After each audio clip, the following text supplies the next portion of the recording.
Este programa tem apoio cultural da CNM, Confederação Nacional dos Metalúrgicos. Olá, está começando o Entrevistas, aqui diretamente do Café do Sindicato dos Bancários, no centro de São Paulo. Hoje nós vamos conversar com a filósofa, com a professora, com a escritora Marilena Chaui. Marilena Chaui é professora emérita da Universidade de São Paulo. Sua carreira acadêmica está vinculada à USP. Iniciou na faculdade em 1960. O mestrado veio em 1967, mesmo ano em que começou a lecionar na universidade.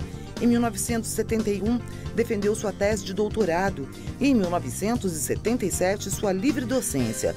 Sua produção bibliográfica é enorme, com destaque para A Nervura do Real, ganhador do Prêmio Jabuti, Convite à Filosofia, destinado a estudantes do ensino médio, e Introdução à História da Filosofia. Em 2017, Marilena recebeu novamente o Jabuti, desta vez por A Nervura do Real 2. Ligada historicamente ao Partido dos Trabalhadores, Marilena Chaui foi secretária municipal de Cultura de São Paulo durante a gestão Luísa Erundina.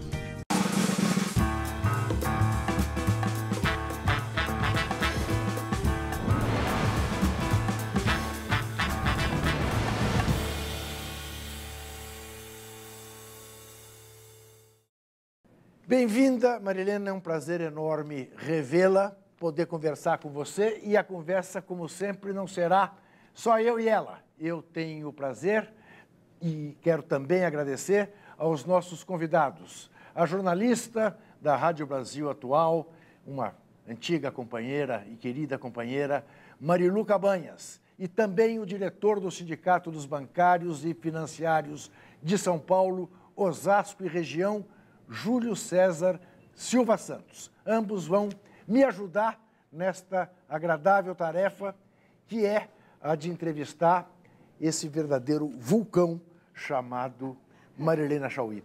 Professora, a minha primeira pergunta é a seguinte: a senhora diria que a classe média brasileira já se arrependeu, já caiu em si sobre a bobagem que fez, que culminou com o impeachment de Dilma Rousseff?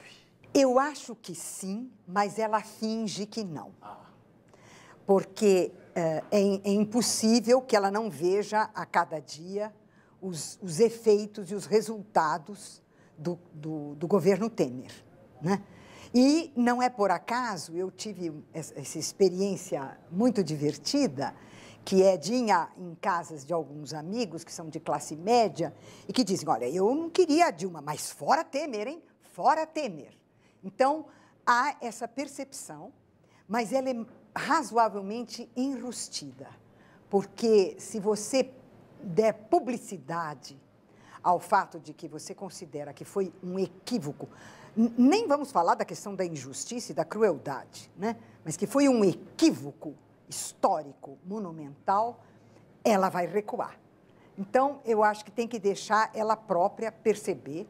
E, diante do tamanho da crise econômica, diante do desemprego e do fato de que uma série de benesses que ela possuía, ela está perdendo uma a uma e tudo está ficando muito mais difícil. Então, eu acho que ela se deu conta de que foi um passo equivocado.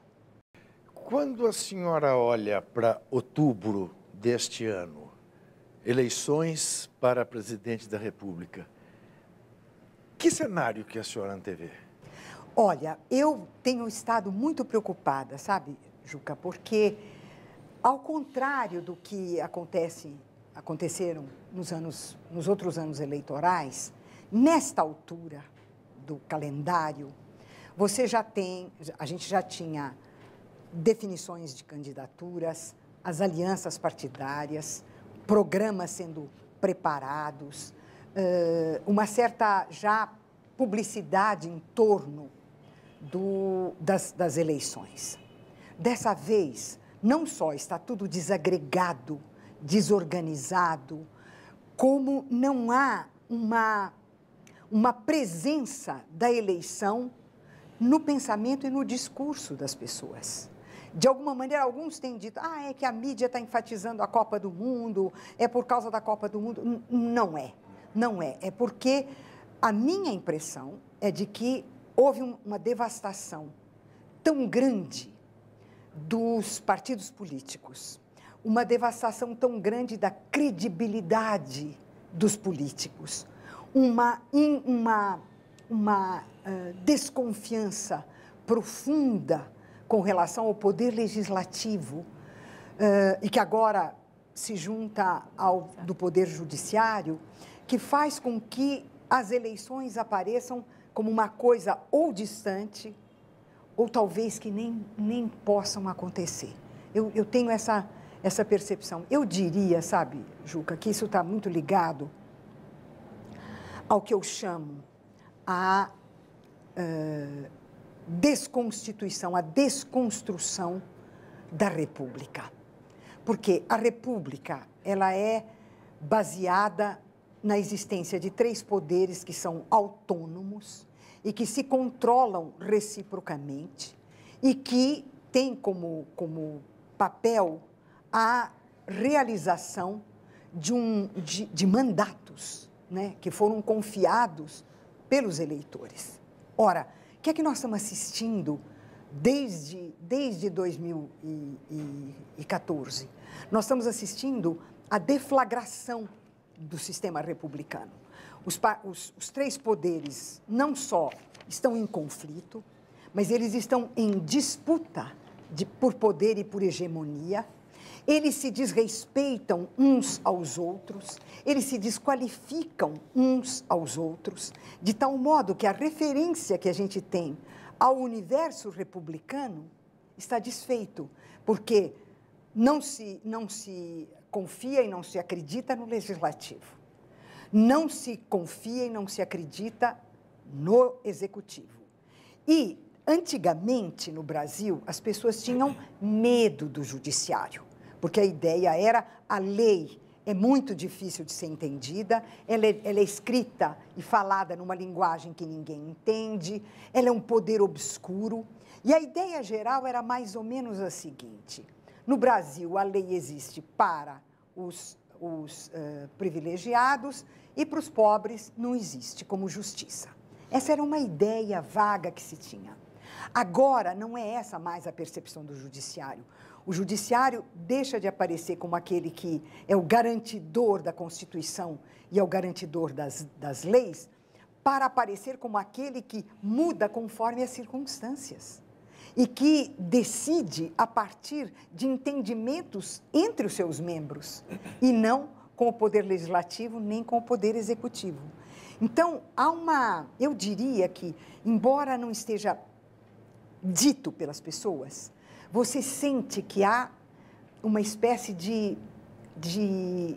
não é desconfiança, uma espécie de insegurança com relação ao funcionamento da República, porque ela está desfeita. Nós temos que refazer o mundo republicano, né? Eu lembro que em 2013, em junho, no auge das manifestações, eu conversei com a professora e ela disse, eu perguntei para a Marilena nessa época, né, estamos vivendo um momento histórico, e ela foi bastante contundente. Não é um momento histórico, é um instante politicamente muito importante das manifestações, dos 20 centavos lá, do passe livre, mas eu não vejo, vamos ver se a professora até lembra, eu não vejo que seja um momento que tenha a presença organizada dos setores da sociedade, um movimento importante de massa, e sim citou as redes sociais, tipo, eu vou também nessa onda e tal. E passado todos esses anos, professora, como é que você vê aquela manifestação, a primeira que começou, e você já tinha dado o start, falou, não, isso não é um movimento popular que vá ficar para a história. E ficou para a história uma outra coisa que a gente está vendo o resultado agora. E que análise você faz daquele momento que você já tinha falado que não é uma mobilização que vinha ali da massa? Você sabe, eu apanhei da direita e da esquerda. Foi. A extrema esquerda bateu em mim e a direita bateu em mim por causa da análise que eu fiz das manifestações de 2013.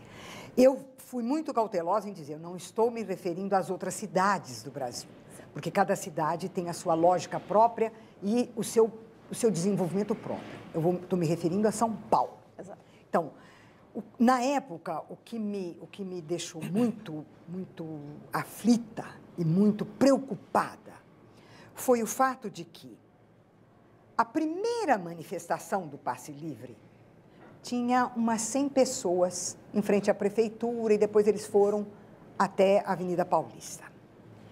Quando eles pegaram as redes sociais, aquilo inflou. E eu me lembro de ter ido à Avenida Paulista naquela primeira grande manifestação e perguntado.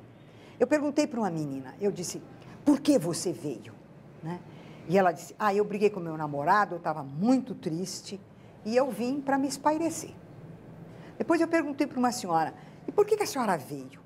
Ela disse, olha, eu moro numa casa alugada e o dono da casa quer aumentar o aluguel. Então eu vim manifestar. E assim, eu falei com dezenas de pessoas, cada uma tinha um motivo diferente. Ninguém estava lá, nem pelo Passe Livre, nem pela democracia, nem muito menos por uma luta contra a corrupção. Não havia nada disso. Por isso que eu disse, não é um momento histórico. A extrema-esquerda dizia, é o momento da rebelião dos jovens, é como a Comuna de Paris. Bom, e aí houve a segunda manifestação. E a segunda foi a que me apavorou, porque na segunda apareceram os rapazes embrulhados na bandeira brasileira, né? E que espancaram e sangraram os manifestantes de esquerda. Isso me deixou muito apavorada, porque foi um instante em que eu disse, olha, há um fascismo subterrâneo na sociedade brasileira, é uma sociedade autoritária, uma sociedade violenta e que tem um fundo fascista, né? E esse fundo está vindo à superfície, porque a primeira manifestação fascista é de um nacionalismo que recusa a diferença, a alteridade e o conflito, e que busca a homogeneidade pela destruição do outro, né? E foi o que eu vi na Avenida Paulista. Então, quando eu disse é um momento muito importante, era no sentido oposto ao de que tanto o que a mídia dizia e o que a extrema-esquerda dizia, de que era um novo Brasil democrático surgindo. E na minha cabeça era uma classe média enfurecida com um fundo fascista que vinha à tona, né?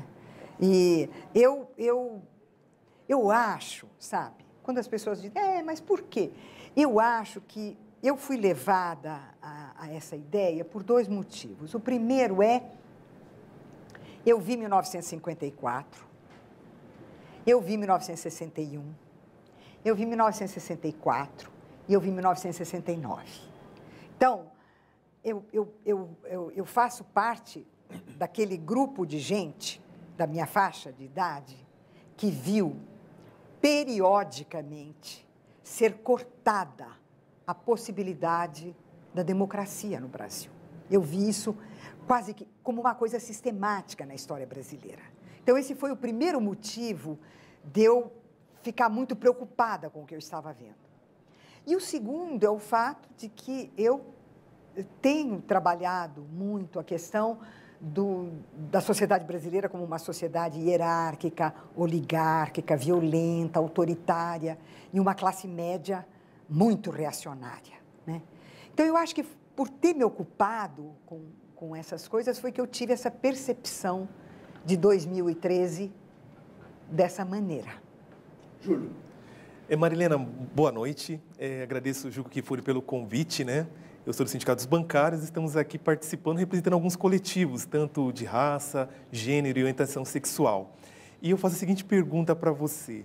Você avalia que nós estamos vivendo um momento de uma guerra ideológica em que os movimentos conservadores se apropriaram dos aparelhos de Estado e utilizam boa parte da mídia para manipular a boa camada da população? Até porque eu pergunto isso.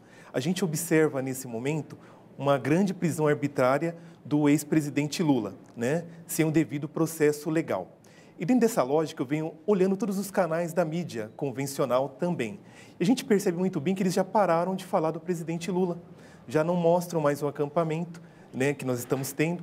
Isso demonstrando claramente, falando assim, olha, vamos naturalizar a prisão, é como se o presidente não existisse mais e vamos tentar colocar em pauta outros projetos ideológicos. Você acredita que tem essa construção, os aparelhos ideológicos do Estado vêm trabalhando com essa estrutura e com o apoio também da mídia?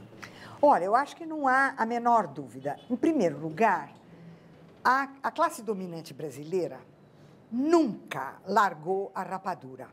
Nunca. E ela tem como horizonte, né, a recusa, no nível dos princípios, a recusa da ideia, nem da distribuição da renda, da ideia da transferência de renda. Ela não admite isso. Então, ela opera com uma ideologia que é posta em movimento pela mídia de desclassificação e de desmontagem de todo e qualquer programa político e governamental que tenha como horizonte a transferência de renda e a diminuição da desigualdade econômica e social. Isso é a praxe da classe dominante brasileira. Ao lado disso, você tem porque a classe dominante não vê televisão, não escuta a rádio, ela não precisa ver televisão, nem escutar o rádio, ela paga para que eles falem o que falam. Quem é que vê e é absorvido por essas ideias? É a classe média e o povo, né? Bom, a nossa classe média é a classe média clássica, né? O que ela aspira? Ela aspira se tornar membro da classe dominante.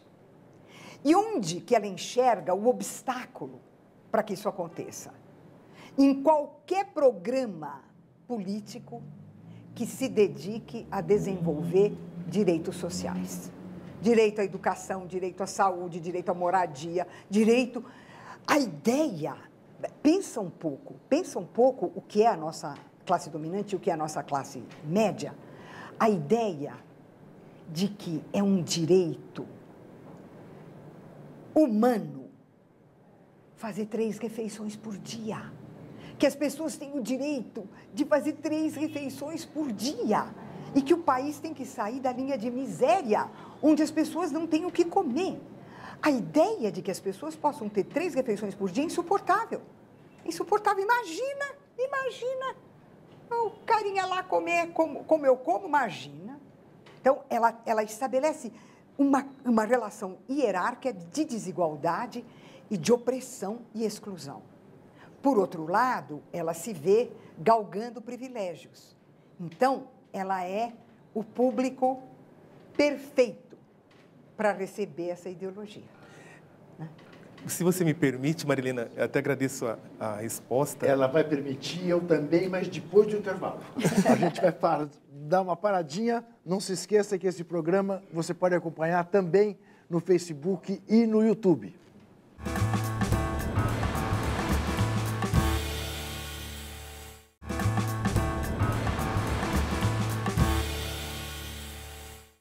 Estamos de volta ao Café do Sindicato dos Bancários no centro de São Paulo com o programa Entrevistas. A nossa conversa de hoje, você sabe, é com a filósofa, com a professora, com a escritora Marilena Chauí. E a palavra estava com o Júlio e eu cortei. Perfeito, excelente corte. Vou fazer uma pergunta para a Marilena. Marilena, eu sou aluno de um dos programas de doutorados aqui do Brasil, né? Um dos mais renomados. E o que acontece? Um dia desses estávamos tendo uma discussão em sala de aula, e na sala de aula a pergunta era a seguinte, do professor. Qual era a avaliação de cada aluno referente ao Bolsa Família? Ali na sala de aula éramos em torno de 20 alunos, e dos 20, todos quase contrários ao Bolsa Família. Até que o professor, sabendo o meu olhar, né, progressista, me perguntou minha opinião. Eu falei, olha, professor, eu sou favorável ao Bolsa Família porque eu recebo um Bolsa Família. Quando eu falei que recebi o Bolsa Família, na sala todo mundo ficou surpreso, né? E eu falei, olha, não somente eu recebo, todo mundo aqui recebe. Aí foi aquela crítica, mas por que todo mundo recebe? Eu falei, olha, pelo que eu sei, o governo federal deposita R$ 2.850 na conta de cada um de nós para estudarmos e reembolsarmos a faculdade.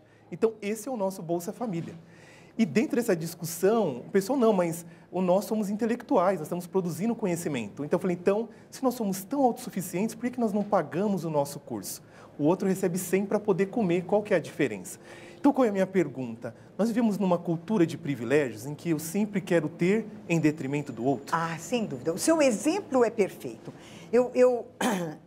Antes de eu te responder a questão do privilégio, eu gostaria só de fazer uma menção a um trabalho que eu considero importantíssimo.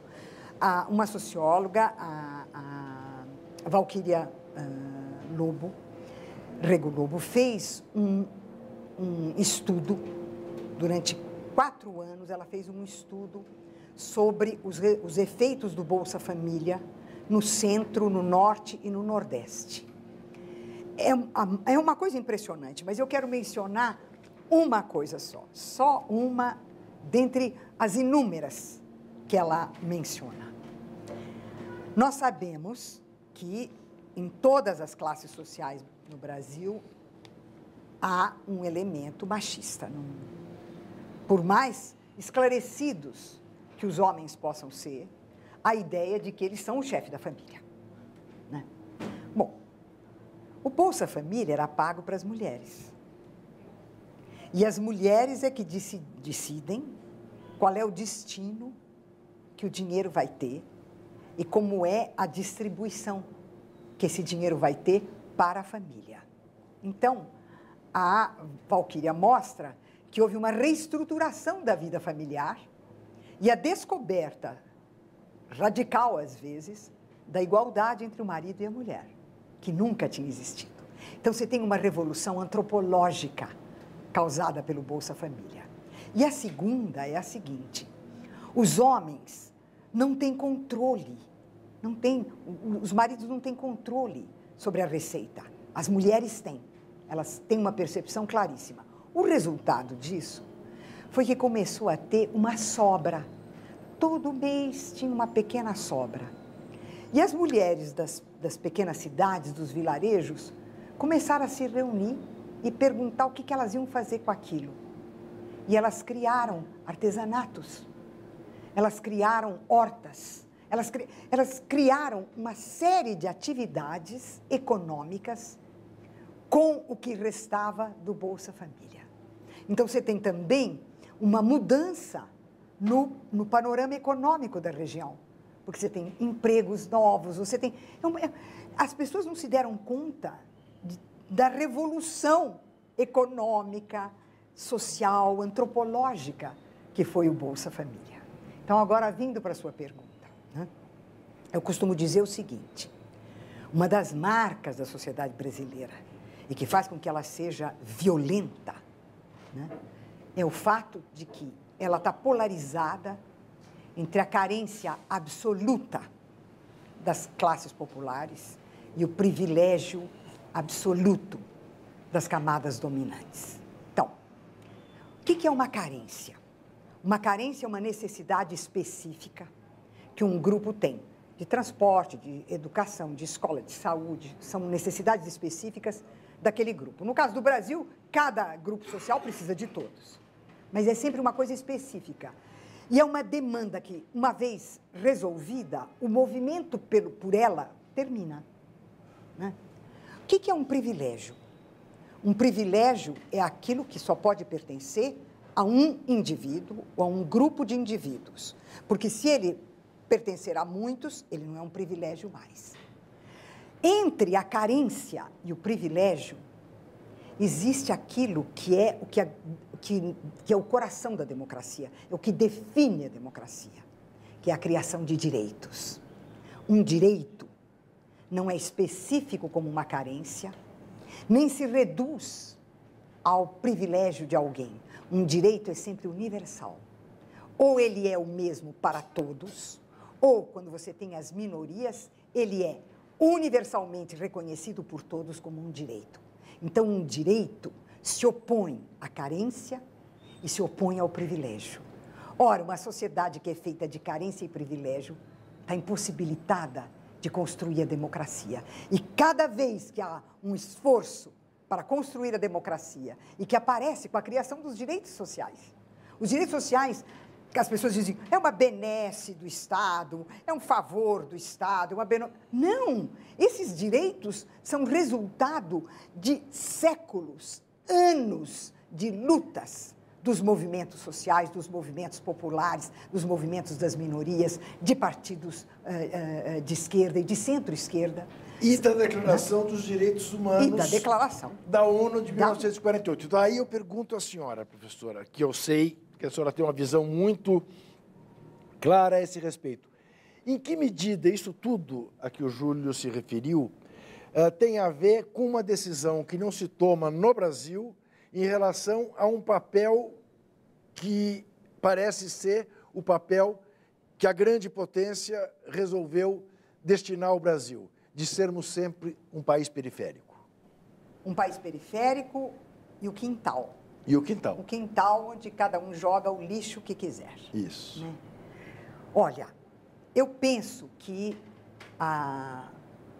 uma das características mais impressionantes dos 3 governos petistas, do primeiro mandato e do pedaço do segundo mandato, foi a política externa que o Amorim declarou altiva e ativa, com a criação dos BRICS, com o Brasil à frente e afirmando, né, a soberania e a independência e a autonomia dos países emergentes.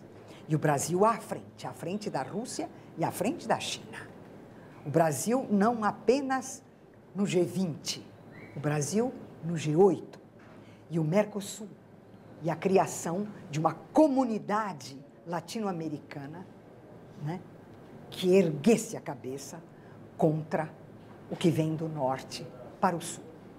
Então, não é por acaso que a primeira coisa que se quebra, o primeiro ato é o de quebrar a política externa, de quebrar os BRICS, quebrar o Mercosul, quebrar a nossa autonomia e depois devastar a nossa economia.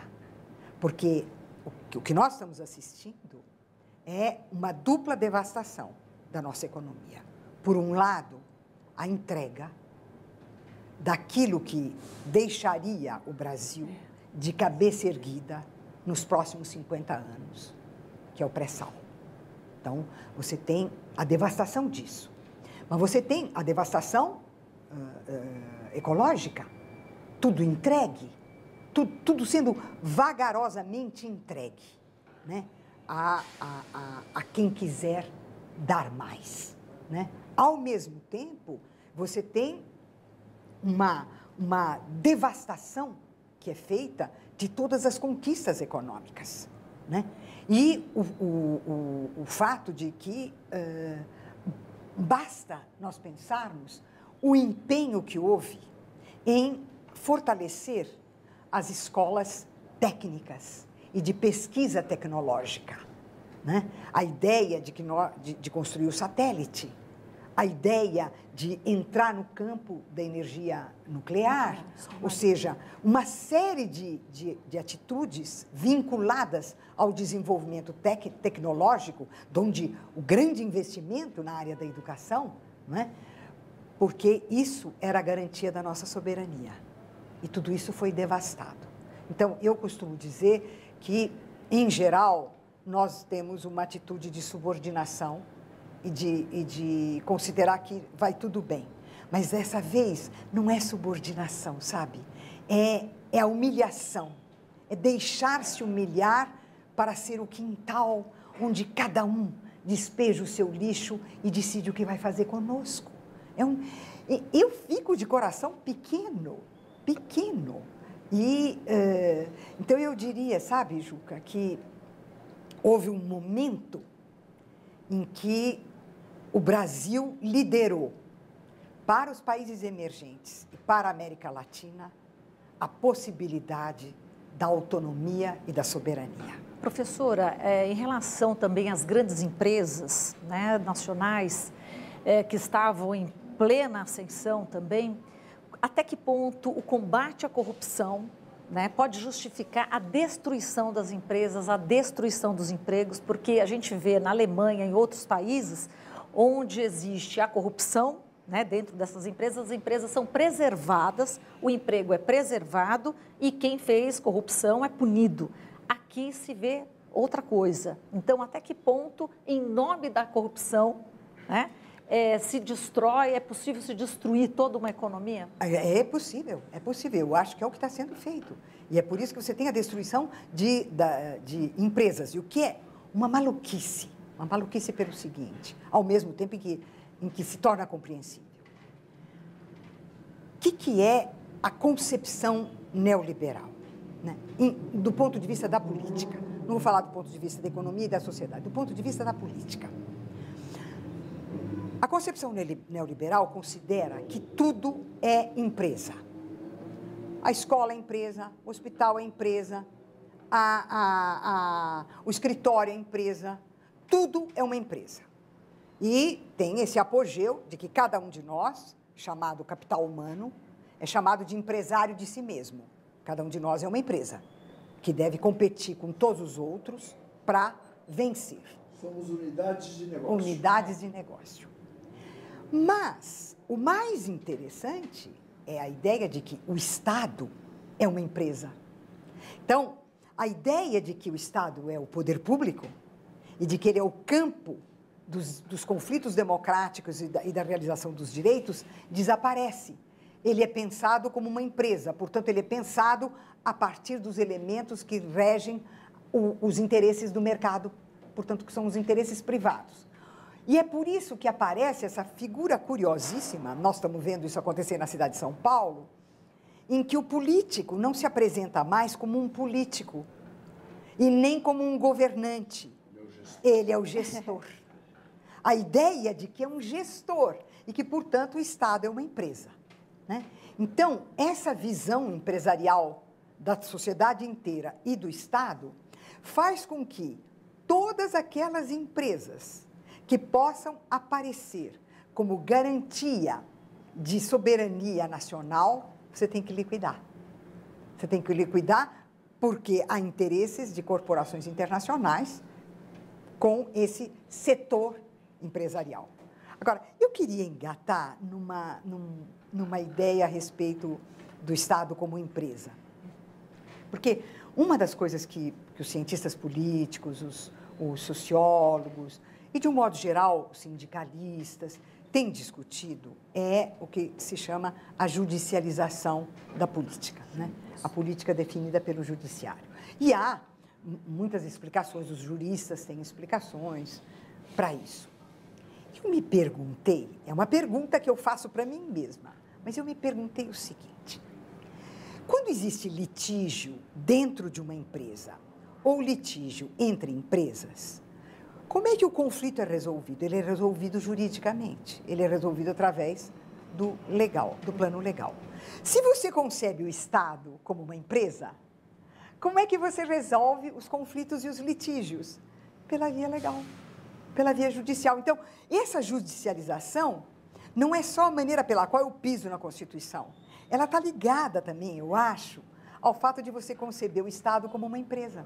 E, portanto, você não trabalha politicamente os conflitos. Você os desfaz pela via legal, que é como uma empresa faz, né? Eu falei, acho que um dos caminhos para entender a judicialização é o Estado como empresa. Agora, há um outro aspecto, né, professora, na questão da judicialização, da gente olhar para os nossos tribunais, e o Júlio deve estar vendo isso de perto, e ver quem é que representa a justiça no Brasil.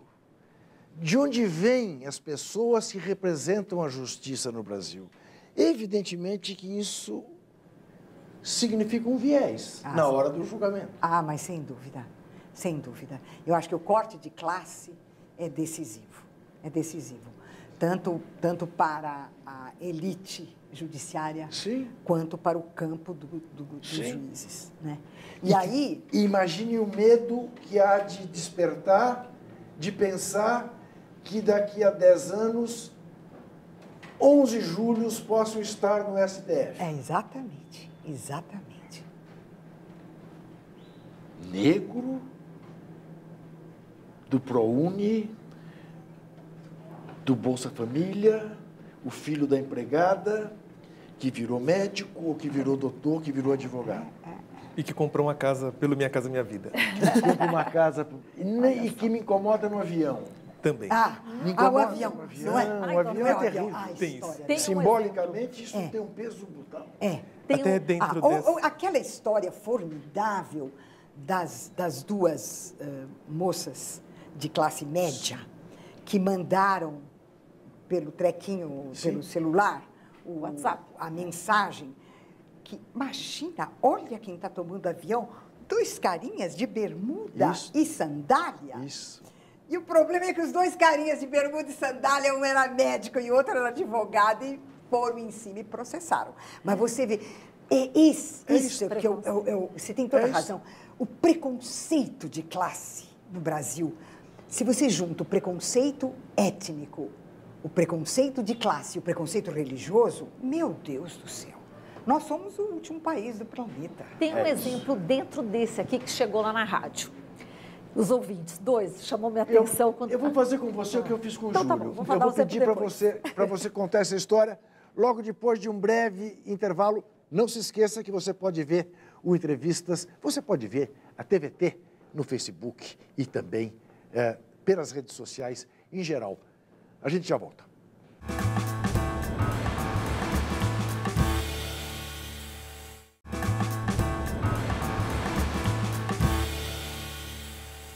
Estamos de volta ao Café do Sindicato dos Bancários, no centro de São Paulo, com o programa Entrevistas. A nossa conversa de hoje é com a filósofa, professora e escritora Marilena Chauí. A palavra estava com a Marilu. Então, vamos lá, Ju, que é o seguinte. Na hora do jornal, tem um momento do WhatsApp que os ouvintes participam. E 2 ouvintes... Na Rádio Brasil Atual. E um ouvinte deixou a seguinte gravação, quando teve a história da prisão do Lula e tal. Ele falou o seguinte, olha, eu sempre fui para Pernambuco, que é minha terra natal, esse é o porteiro, o José. Ele falou, eu sempre vou para Pernambuco, sempre ia, aliás, de ônibus. Só que quando teve a eleição do Lula, eu levei 3 dias para chegar lá de ônibus, corri, consegui votar e foi a última vez que eu fui de ônibus para Pernambuco. Depois eu só vou de avião. Falando de avião, que a gente estava falando no último bloco, né?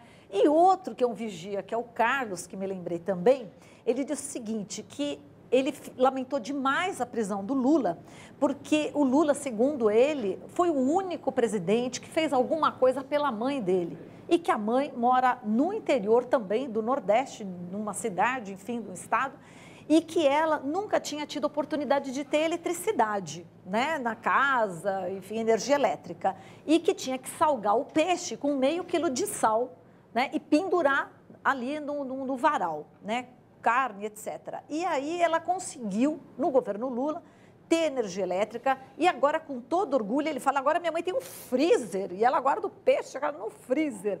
Então, o que falar para o José e para o Carlos, que agora eles perguntam, né? Ele fala, e agora, o que fazer? Né? Como resolver esse problema, esse imbróglio todo judicial, onde o Lula está preso? O que falar para eles? Como chegar até eles, que na realidade eles veem mais Rede Globo de televisão, enfim, é a única... Eu acho que nós só podemos chegar da maneira como tradicionalmente a gente chegava, que é aos poucos, convidando para ir conversar com um grupo, mostrando movimentações, criando condições, ou seja, integrando. Você tem que integrar essas 2 pessoas numa coisa que já esteja a caminho, da qual eles possam fazer parte e sentir que é possível lutar. Porque enquanto você tiver esse sentimento individual, da perda individual, de que aquilo atingiu você como indivíduo e a tua família como indivíduo, o sentimento vai ser da impotência. Você só perceberá a capacidade de reverter isso se você estiver com outros, se você se sentir parte de uma comunidade, de uma coletividade, de um grupo, de um movimento.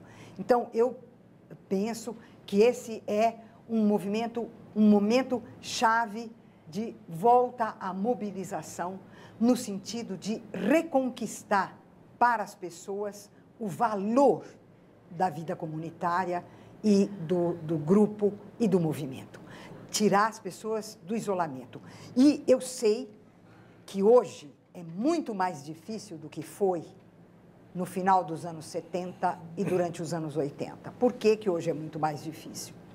Porque o neoliberalismo criou nas pessoas a crença no empresário de si mesmo, a crença no individualismo, e que faz com que você se sinta como responsável por tudo de bom que tem que acontecer para você e para os seus próximos, e culpado se isso não acontecer. Né? Então, é um processo de competição desvairada e de culpabilização se você não é bem-sucedido. Então, isso produz ressentimento, ódio, violência, solidão. Então, as pessoas vão se retraindo. É preciso desmontar isso. Então, eu diria, é mais difícil hoje do que antes desmontar essa barbaridade em que se tornou o individualismo posto pelo neoliberalismo. Em que medida certas igrejas evangélicas colaboram nessa direção? Elas colaboram muito com a chamada teologia da prosperidade. Né? A teologia da prosperidade é a afirmação de que você é o empresário de si mesmo e que você é responsável pelo sucesso ou pelo insucesso. Né? Então, o peso, desse ponto de vista, é o peso contrário de uma boa parte das igrejas protestantes e das igrejas católicas, que tem a visão comunitária. Né? Mas há uma parte das igrejas evangélicas porque elas foram criadas no bojo da concepção neoliberal. Né? Então, não é que elas trazem o neoliberalismo, elas são neoliberais. Então, a luta é muito mais complicada. Ao mesmo tempo, se me for permitido... Completamente permitido, desde já.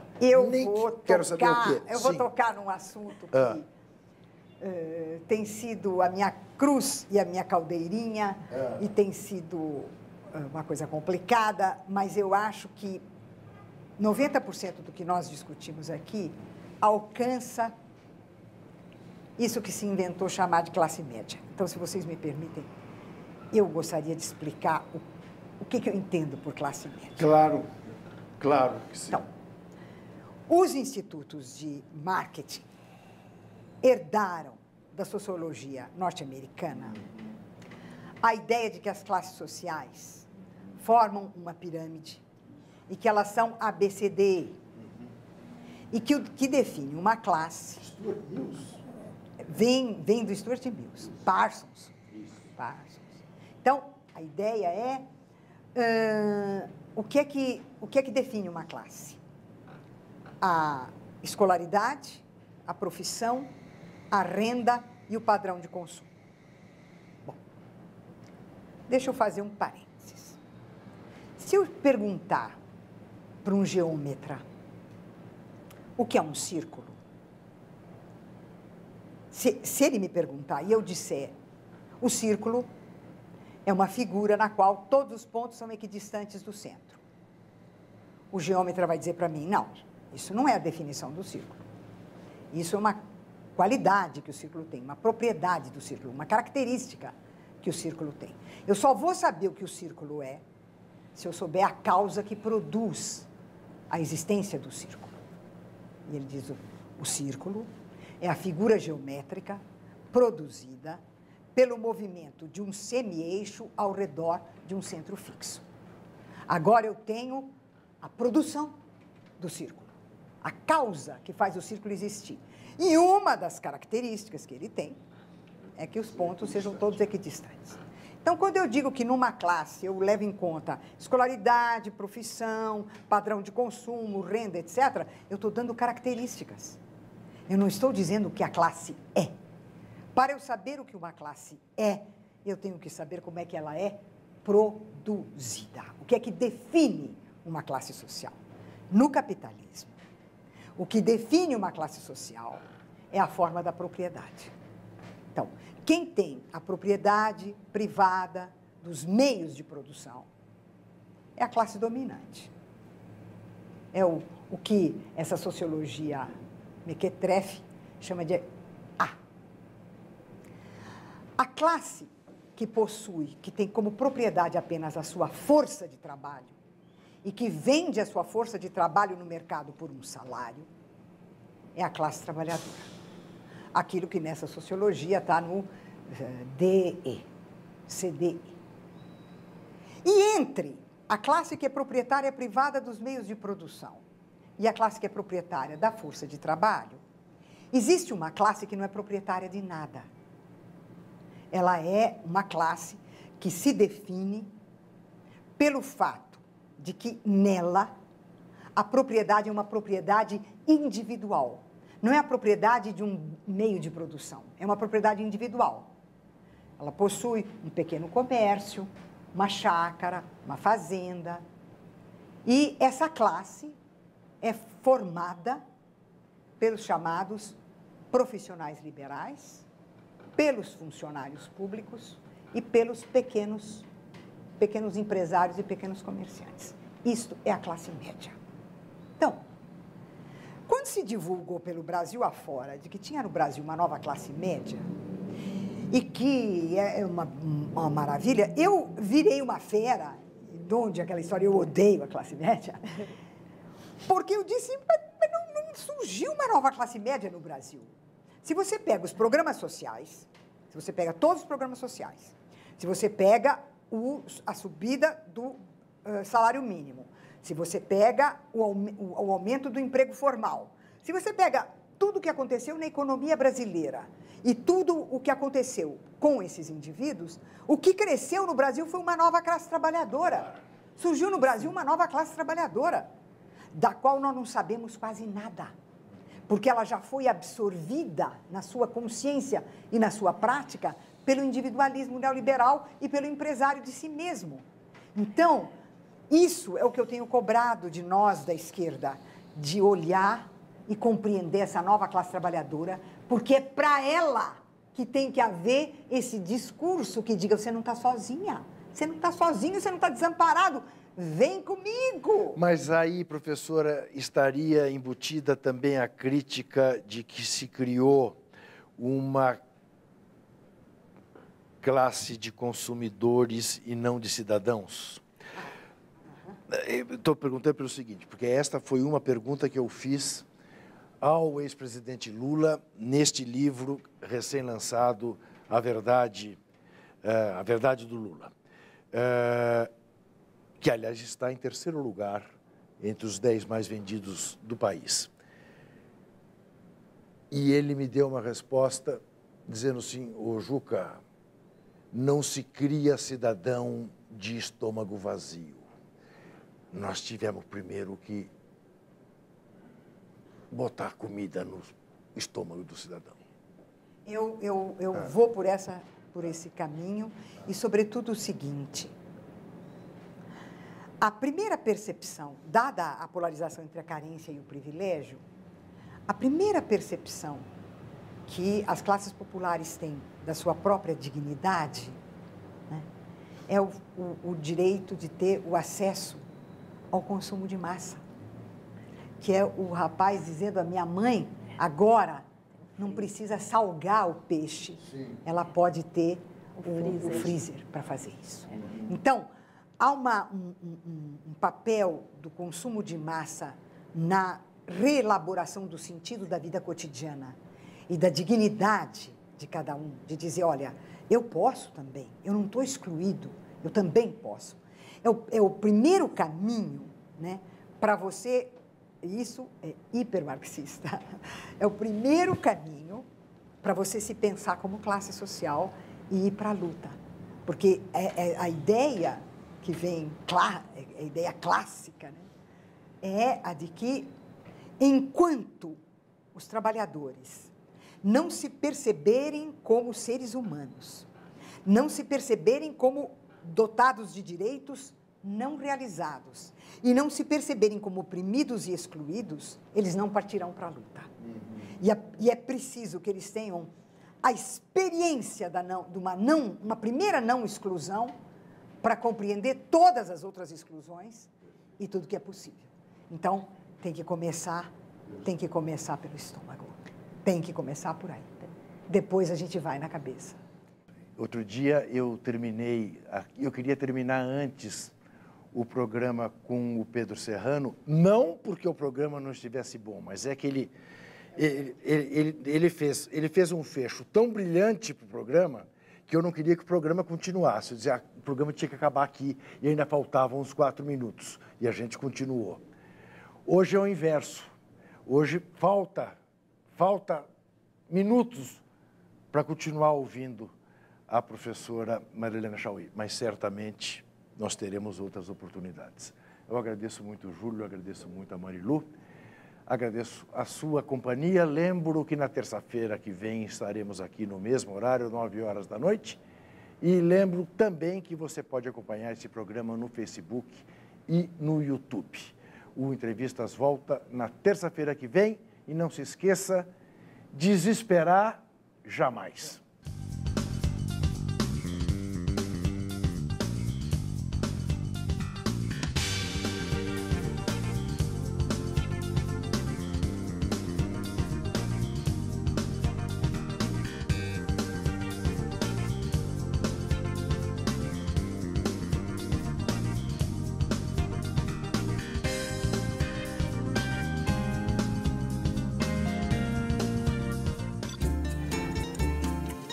Este programa tem apoio cultural da CNM, Confederação Nacional dos Metalúrgicos,